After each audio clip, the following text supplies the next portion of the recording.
Palavra pastoral, meditação. Meus queridos e amados amigos, irmãos e companheiros, a paz do Senhor. É um novo dia que surge e aqui estou mais uma vez para continuar com as nossas meditações dentro da Palavra de Deus. E conforme temos feito ao longo destas semanas, estamos estudando, analisando, meditando o capítulo 3 da Epístola de Paulo aos Colossenses. Hoje, vamos, irmãos, meditar no versículo de número 14. Irmãos, olha que coisa linda, né? Disse Paulo que acima de tudo, porém, esteja o amor, que é o vínculo da perfeição. Observaram como o amor é a base, é a plataforma do cristianismo e que a tudo norteia. Sem este amor, tão falado nas Sagradas Escrituras, que é a base de todas as coisas, sem ele, não se chegará a lugar algum. Por quê? Porque o amor é Deus. Deus é amor. Já dizia o apóstolo João que quem não ama o seu irmão não conhece a Deus. Por um simples motivo, porque Deus é amor. E olha como Paulo dá ênfase aqui. Dá uma lidinha aqui. Estamos analisando a partir de segunda-feira, né, os versículos 12, ontem 13, hoje 14. Olha o que está lá. No versículo 12, por exemplo, né? Paulo mandando que possamos, né, nos revestir do novo, né? Nós que somos eleitos de Deus, santos e amados, olha aí, que haja em nós o quê? Para começar, um afeto, né, maravilhoso aqui, de misericórdia. De que mais? De bondade, de humildade, de mansidão, de longanimidade, que é paciência. No versículo 13 ele diz: suportai-vos uns aos outros, perdoai-vos mutuamente. Caso alguém tenha motivo de queixas, não é isso? E que, assim como Cristo vos perdoou, assim também perdoai vós. Aí agora Paulo aqui faz esse desfecho. E acima de tudo isto, porém, olha só, acima dessa misericórdia, dessa bondade, dessa humildade, mansidão, longanimidade ou paciência, acima deste perdão mútuo, acima de tudo isto, irmão, está o quê? O amor. Porque o amor não só está por cima de tudo isto, como é por baixo a base de tudo isto. É sobre esta base, este alicerce que se chama amor, que estão edificados todas essas virtudes, como no versículo 12, né? A misericórdia, a bondade, a humildade, a mansidão, a paciência, que é a longanimidade. Aqui no versículo 13, o perdão. Se você for ver lá em Gálatas 5, 22, o fruto do Espírito, que é composto de 9 ingredientes, veja que a base, o começo se chama amor. E sobre este amor, o que é que vem? Gozo, que é alegria intensa, prazerosa, paz, longanimidade, benignidade, bondade, fidelidade, mansidão, temperança. Então veja que o amor está por baixo, servindo de base, de plataforma, e está acima, é como se fosse a laje do prédio. Se ao mesmo tempo ele é a base para a sustentação do prédio, ele é a laje, ele é a cobertura para proteger contra o tempo, contra tudo, contra todos. O amor está acima de tudo isto. E, olhe bem, é o vínculo da perfeição.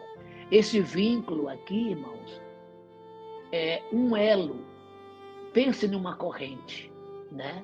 Que de elo em elo se faz uma corrente. Um elo ligado ao outro. E esses elos unidos formam uma corrente. O amor é este vínculo. O amor é este elo. O amor é esta união.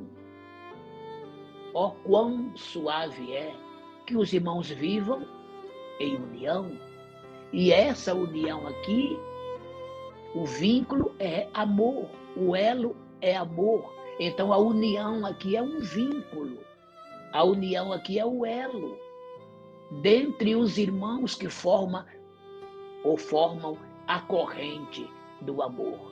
Então, irmãos, isso tem que ser falado sempre, reiteradas vezes.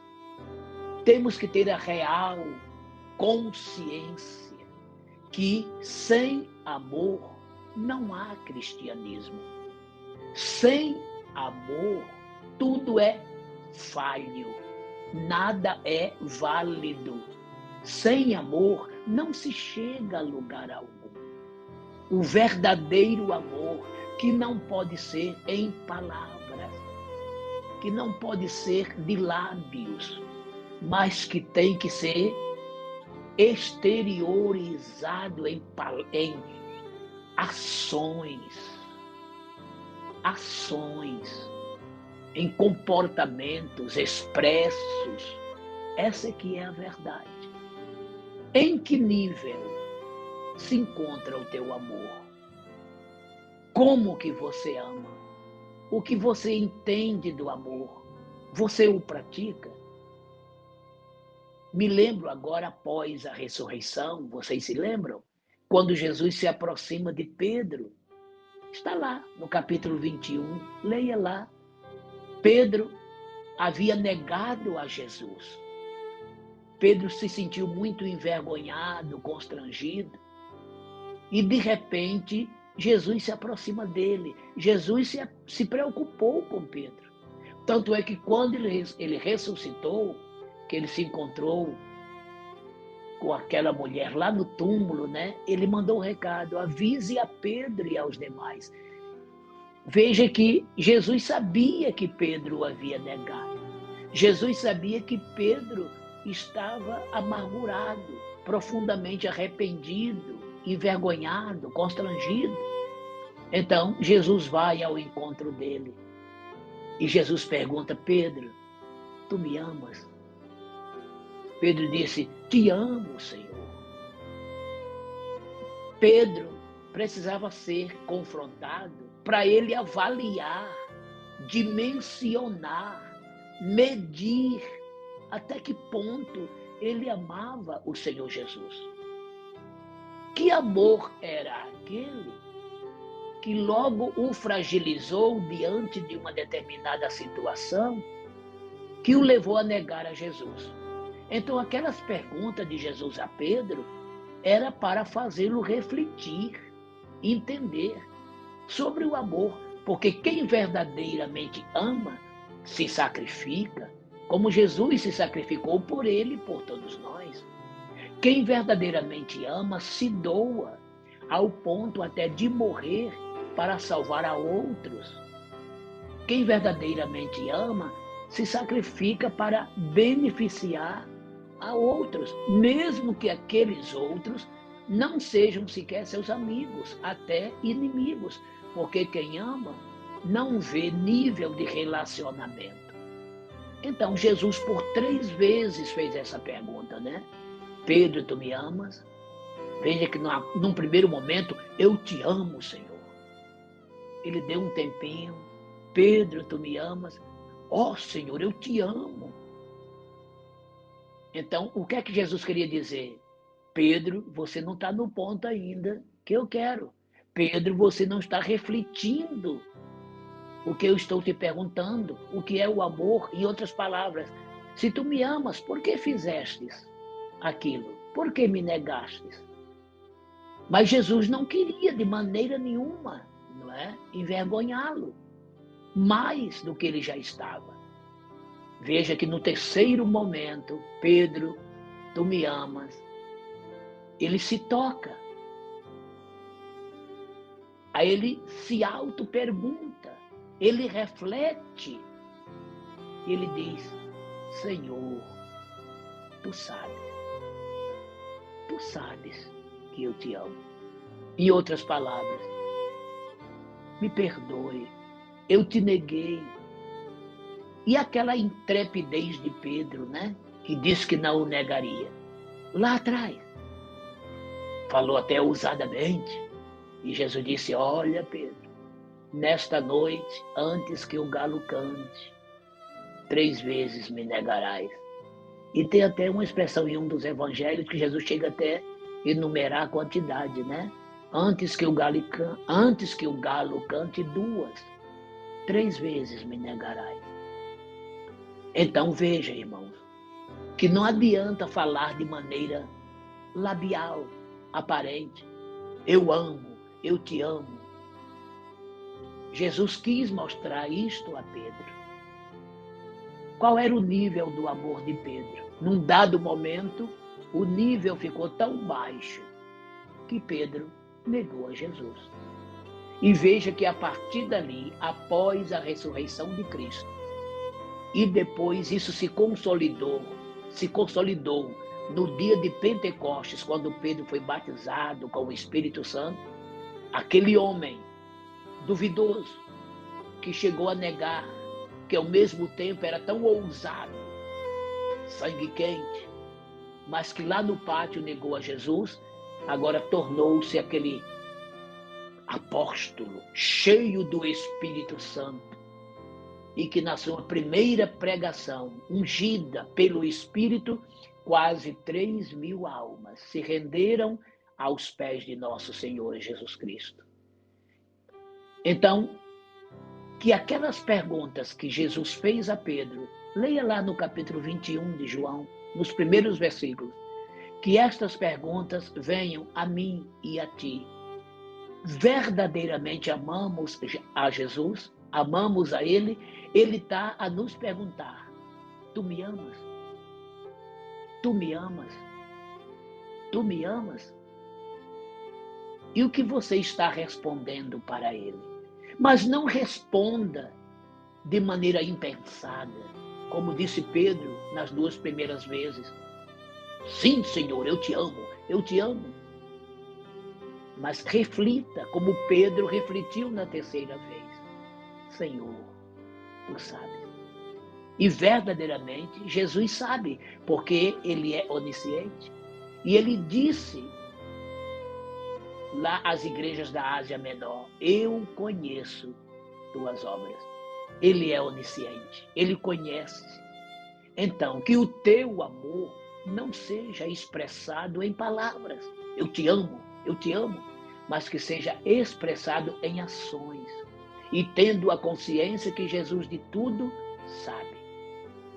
Amai-vos uns aos outros, de coração, de alma, em ações, conforme eu vos amei. E nisto conhecerão que sois os meus discípulos, se vos amardes uns aos outros. João 13, 34 e 35. E quero repetir os textos que já citei ontem, porque a palavra de Deus é assim, ela se renova a cada manhã. E a cada dia, cada texto tem uma mensagem nova para cada um de nós. Então leia Romanos 12, versículos 9 e 10, Romanos 13, de 8 até o 10, João 13, 34, 35, que eu acabei de citar. Amor, amor, amor. Acima de tudo, o amor, que é o vínculo da perfeição. É o amor que vai nos ligar das imperfeições a perfeições, das fragilidades à força, das incompreensões naturais do ser humano à compreensão espiritual deste mesmo ser humano, quando deste amor ele se enche. Porque quando se ama, você passa a entender coisas que não entendia. Você passa a compreender coisas que não compreendia. Você passa a tolerar coisas que não tolerava. Quando você ama, é sair das trevas para a luz. Quando se ama, é o fraco dizer eu sou forte. Por quê? Porque quando se ama, se tem Deus. E quando se tem Deus, se tem a verdadeira força para vencer. Quando Paulo disse, posso todas as coisas naquele que me fortalece, Filipenses capítulo 4, né? O que é que Paulo estava dizendo? Que agora ele tinha o amor de Deus, que o fortalecia, que através desta força ele poderia conseguir tudo em nome desse Jesus que primeiro o amou e que por ele sacrificou, dando a sua vida. E que agora ele, Paulo, também se sacrificava, se gastando e se deixando gastar pela obra, pelo reino e pelas almas. E é por isso que agora este Paulo, que é o maior teólogo do Novo Testamento, aquele doutrinador seguro, ele está dizendo aqui nesse versículo 14 de Colossenses 3, que acima de tudo isto, porém, está o amor, que é o vínculo, que é a união, que é o elo da perfeição. No amor tudo se aperfeiçoa. No amor crescemos até a estatura de varão perfeita, quando isso em breve chegará no toque da trombeta de Deus. Então, irmãos, nós que já nos revestimos como eleitos de Deus, santos e amados, então estamos cheios de quê? De um afeto de misericórdia. Afetuosamente somos misericordiosos e perdoadores. Também de bondade, de humildade, de mansidão, de longanimidade, de perdão, e tendo por base e por cobertura, acima de tudo isto, este amor, que é o vínculo, que é a união, que é o elo da perfeição, que nos levará à perfeição em breve, quando a trombeta tocar. Tu me amas? Perguntou Jesus a Pedro. Qual é a tua resposta? Qual é a minha resposta? Qual é a nossa resposta? Acima de tudo isto, porém, esteja o amor, que é o vínculo, o elo da perfeição. Pensem nisto. Deus te abençoe. Meu Deus e Pai, que o amor seja o nosso norte sempre, que possamos estar diante de Ti e que durante todo este dia possamos meditar nesta mensagem, que tenhamos a consciência de que sem o amor não existe cristianismo, porque quem ama cumpriu toda a lei, e quem ama em breve chegará à perfeição de todo o conhecimento, quando a trombeta tocar, e daí, na glória celestial, vivemos com o amor que é Deus para todo o ser. Cura os enfermos, solucione os problemas. Eu te imploro, Senhor, em nome de Jesus, teu Filho, meu Senhor e Salvador. Amém. Eu sou o pastor Mário Souza, que te deseja um maravilhoso dia na presença de Deus. Receba o meu afetuoso abraço e a paz do Senhor.